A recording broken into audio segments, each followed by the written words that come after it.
Hello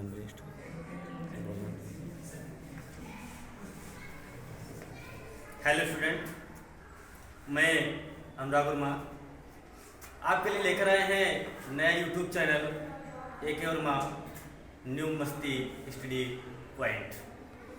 देखते हैं किसी भी प्रकार का कोई भी हम टेंस बनाते हैं, कोई भी अनुवाद करते हैं, तो उसमें हम अक्सर यही भूल जाते हैं कि कहाँ पर किस चीज़ का कैसे प्रयोग किया जाए। आज उस चीज़ का हम आप सबका जो कन्फ्यूजन है, बिल्कुल डाउट सारा दूर करना चाहते हैं। अक्सर जो डाउट होता है किसी भी प्रकार का कोई भी हम टेंस बना रहे हैं, तो उसमें जैसे एक एग्जाम्पल देखते हैं, कोई भी अनुवाद, जैसे मान लिया वह अपनी पुस्तक पढ़ रहा है। तो सबसे पहले हमको वाक्य में देखना पड़ेगा कि लास्ट में हम टेंस पहचानेंगे कि आखिर है क्या। जब तक हम ये चीज पहचान नहीं पाएंगे तब तक हमारे लिए डाउट ही रहेगा। तो इस डाउट को हमको बिल्कुल क्लियर करना है। टेंस मैंने देख लिया, हिंदी के वाक्यों के अंदर जब रहा है, रही है, रहे, इस प्रकार की कोई भी चीज आती है तो हम पहचान जाते हैं कि वाक्य हमारा प्रेजेंट कंटिन्यूअस का है। अब हमने पहचान लिया यहाँ पर प्रेजेंट कंटिन्यूअस का वाक्य, इसके हिसाब से हम काम करेंगे, जो कि इसके अनुरूप हमारी बनती है हेल्पिंग वर्ब। हेल्पिंग वर्ब बोले तो सहायक क्रिया। अब इसके अनुरूप जो इससे पहले होती है, जिससे हम संबंधित करते हैं सहायक क्रिया, इससे पहले वाला जो शब्द हमारा होता है जुड़ा हुआ, तो होती है एक मेन वर्ब, जिसको हम बोलते हैं मुख्य क्रिया। मुख्य क्रिया से पहले जो बात होती है, ये चीज हमारी आ जाती है सीधे ऑब्जेक्ट में। अब ऑब्जेक्ट से बढ़कर कोई चीज आती है तो सीधे पीछे की तरफ हिंदी में बढ़ती चली जाएगी और इंग्लिश में हमेशा आगे की तरफ बढ़ती है।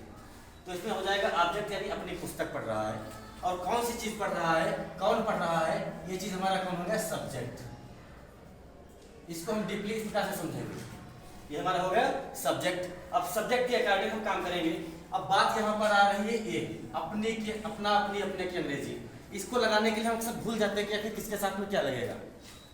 तो इसके लिए हमको विशेष ध्यान देना पड़ेगा कि जो हमारा यहाँ पर सब्जेक्ट है, सब्जेक्ट के अकॉर्डिंग हम इसका काम करते हैं। एज एग्जाम्पल, सबसे पहले सेंटेंस हमारा हो गया वह अपनी पुस्तक पढ़ रहा है, प्रेजेंट कंटीन्यूअस टेंस का पॉजिटिव है।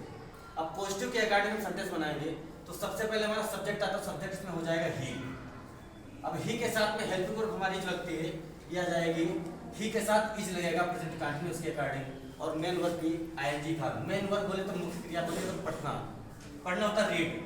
रीड के लिए हम क्या लगाएंगे, रीडिंग। रीडिंग लगा दिया। अब कौन सी चीज पढ़ रहा है, अर्थात ऑब्जेक्ट क्या है, कौन सा कर्म है।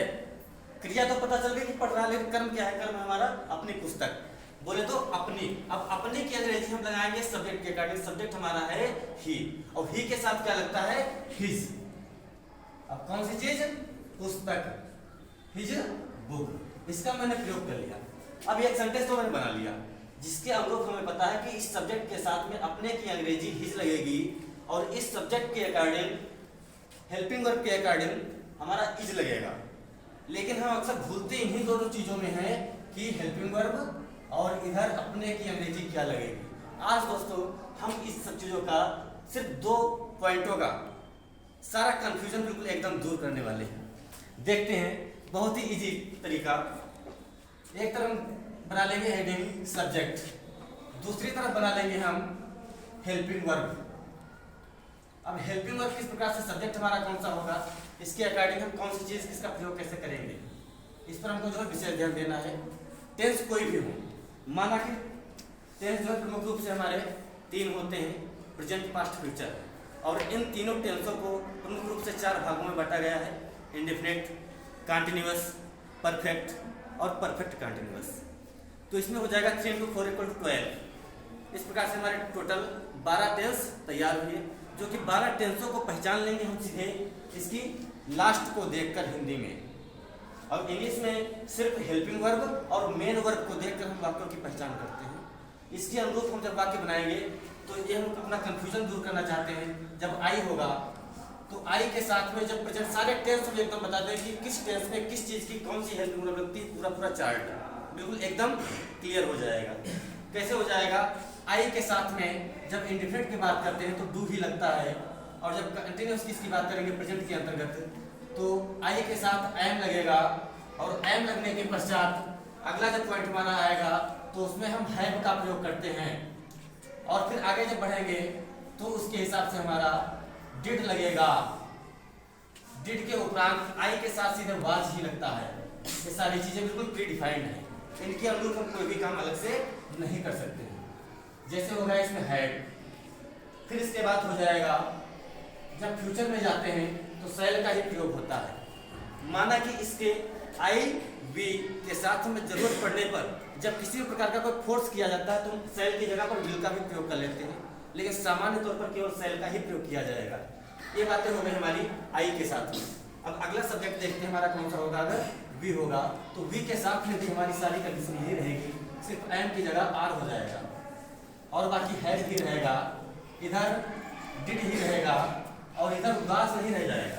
और वाई वाज के स्थान पर हमारा चेंज हो जाएगा past continuous were. That's good according to were. Next हो जाएगा हैड। नेक्स्ट पॉइंट इसमें भी हमारा सेल ही आता है। फिर अगला हो जाएगा हमारा पॉइंट यू। यू के साथ में क्या हो जाएगा, डू रहेगा। यू के साथ हमेशा आ रहता है, यू हैव। फिर इसके बाद हेल्पिंग हमारी आ जाएगी डिड। फिर हो जाएगा इसमें भी वेयर ही रहेगा। फिर इसके बाद हैड का प्रयोग करेंगे। अब इसमें सेल हमारा नहीं रहेगा, इसमें हमारा विल रहेगा। नेक्स्ट पॉइंट देखते हैं दे। दे के साथ भी हमारा do, are, have,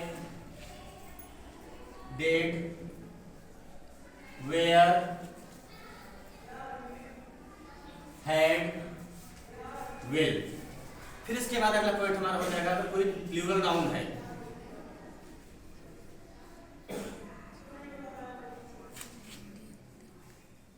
plural noun के अकॉर्डिंग भी हमारा डू, इधर आर, फिर हैव, फिर हो जाएगा डिड। फिर इसमें भी हमारा वेयर ही रहेगा। फिर इसके बाद हैड लगेगा, इसमें भी विल का ही हम प्रयोग करेंगे। ये हमारी चीजें हो गई। आई बी यू दे के साथ इन चीजों का प्रयोग करते हैं। जस्ट इसके बाद जब प्लूरल नाउन होगा फिर भी इसमें यही कंडीशन रहेगी। अब बात आती है सिंगुलर की बात, जैसे ही सी इट, तो ही के साथ में हमारा हो जाएगा। इसमें हमारा यस या यस केवल जुड़ता है प्रेजेंट इंडेफिनिट के अकॉर्डिंग पॉजिटिव वाक्य में। नेगेटिव इंट्रागेटिव के लिए डू नहीं लगेगा, यहाँ पर डज लगेगा। डज लगाने के पश्चात हमारा आर नहीं इसमें इज हो जाएगा। इज लगने के बाद भी जो चीजें हमारी लास्ट में आएंगी तो अगला इसमें हैव नहीं, इसलिए हैव की जगह हैज हो जाएगा। हैज लगा दिया। फिर पास्ट इंडेफिनिट का जो नेगेटिव इंट्रागेटिव वाक्य होता है तो उसमें हम डिड का ही प्रयोग करते हैं और इधर वाज वेयर की जगह वाज ही रहेगा। बाकी इधर की कंडीशन हमारी जो की हो जाएगी। इनका प्रयोग हम कर लेंगे ही के साथ।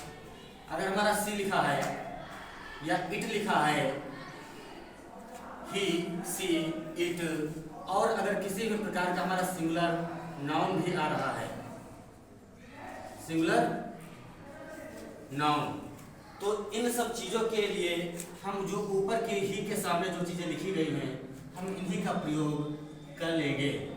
इनके अनुरूप हमें और कुछ भी नहीं करना है। ये हमने टेस्ट लगा दिया, जिसके हिसाब से हम समझ सकते हैं कि जो चीजें ही के सामने प्रयोग करते हुए लिखी गई हैं यही चीजें हमारे नीचे सी, इट और किसी भी सिंगुलर नाउन के साथ में प्रयोग की जाएंगी। मान लिया इधर का हमारा कंफ्यूजन एकदम क्लियर हुआ कि किस प्रकार से हम किस सब्जेक्ट के साथ में यहाँ पर हेल्पिंग वर्ब का प्रयोग करेंगे। अब छोटा सा कंफ्यूजन हमारा बचा है जो है हमारा अपने की अंग्रेजी लगाने के लिए, उसको हम कंफ्यूजन इधर दूर कर रहे हैं, ध्यान दीजिएगा। अक्सर इसको भी हम सब्जेक्ट के अकॉर्डिंग ही काम करते हैं, जैसा हमारा सब्जेक्ट होगा उसी के अनुरूप जो है हमको काम करना पड़ेगा। जैसे मान लिया इस साइड में हो जाएगा सब्जेक्ट, सब्जेक्ट के बाद होती है अपने की अंग्रेजी, किसी प्रकार से कैसे प्रयोग करते हैं उस पर हमको विशेष ध्यान देना है। अपने की अंग्रेजी हो गई, और अपने के साथ साथ कभी कभी आ जाता है स्वयं या अपने आप की अंग्रेजी।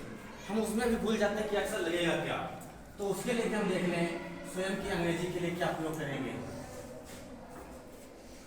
जब हमारा सब्जेक्ट होगा यहाँ पर आई, अपने की अंग्रेजी बन जाएगी माई, स्वयं की अंग्रेजी बन जाएगी या अपने आप की माई सेल्फ। जब यहाँ पर होगा वी सब्जेक्ट, तो वी के साथ अपने की अंग्रेजी बन जाएगी, हमेशा याद रखिएगा, आवर। इसके बाद जब बनाएंगे स्वयं की, तो इसमें हमारा आवर सेल्फ नहीं, आवर सेल्फ हो जाएगा। इस पर हमको विशेष ध्यान देना होगा। फिर हो जाएगा यू, यू के साथ अपने की अंग्रेजी हम अक्सर बनाते हैं योर। जब इधर बनाएंगे तो योर सेल्फ हो जाएगा, योर सेल्फ। फिर इसके बाद जब बनाएंगे आई वी यू हो गया। फिर आ जाएगा हमारा अगला दे, दे के साथ हम प्रयोग करते हैं कि हमारा हो जाएगा देयर का प्रयोग यहां पर हम करेंगे। अब इधर हो जाएगा देम सेल्फ, देम सेल्फ नहीं सेल्फ्स, देम सेल्फ से कर देंगे आई वी यू दे। अब अगला हो जाएगा हमारा ही के साथ हमेशा अपने की अंग्रेजी ही लगती है और अपने आप की हिमसेल्फ लगेगी। सी के लिए हम लगाएंगे हर के साथ में हो जाएगा हर सेल्फ। ये चीज हमको बिल्कुल भूलनी नहीं है।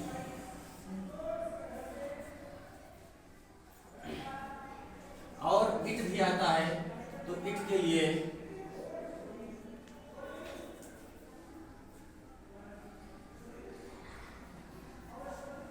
मेल नाउन देख लेते हैं। फिर अगला हो जाएगा फीमेल नाउन। मेल नाउन में किसी भी जेंट्स का नाम होगा तब के लिए हम सीधे यहाँ पर लगा देंगे हिज सिंगुलर के लिए, और फीमेल में होगा तो लगा देंगे हर। अब यही चीज है डायरेक्टली कन्वर्ट हो जाएगा हमारी सेल्फ के अकॉर्डिंग, तो हो जाएगा हिमसेल्फ। फिर हो जाएगा हर सेल्फ। इसी के साथ अगर किसी प्रकार का कोई प्लूरल नाउन हमारा आ रहा है यहाँ पर, तो प्लूरल के लिए भी हमारा यहाँ पर हो जाएगा देयर। अब इधर हो जाएगा देम सेल्फ। इन पर हमको विशेष ध्यान देना होगा।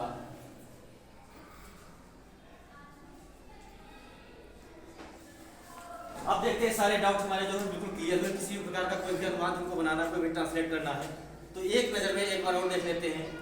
जैसे कि यहाँ पर सेंटेंस हमारा था, वह अपनी पुस्तक पढ़ रहा है, subject, object, main verb, helping verb, Hindi के हिसाब से हमने समझ लिया। फिर इसके फार्मूले भी हमको क्लियर होने चाहिए कि किस चीज़ के बाद में कौन सी चीज़ किसका प्रयोग हम कैसे करेंगे। तो सब चीज़ें हो गई। पॉजिटिव के अकॉर्डिंग हमने सेंटेंस को बना लिया, he is reading his book. जो कंफ्यूजन हमारा बन रहा था इज के लिए और इधर हिज के लिए, ये सारे कंफ्यूजन हमारे दूर हुए।